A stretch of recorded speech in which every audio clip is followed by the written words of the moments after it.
और आपको बताएं दरूदो सलाम की सदाएं, तिलावत और नात के मुकाबले वो ला रहा है सबसे बड़ी रमज़ान ट्रांसमिशन।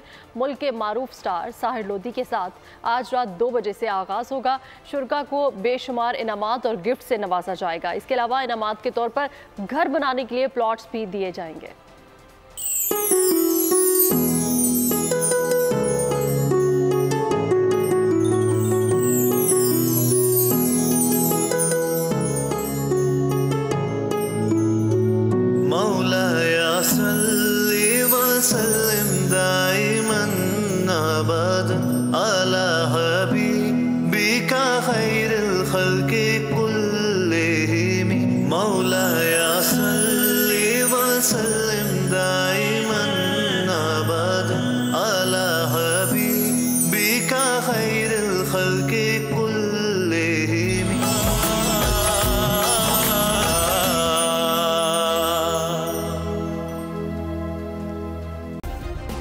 सब्सक्राइब करें और बेल दबाएं ताकि कोई खबर रह न जाए।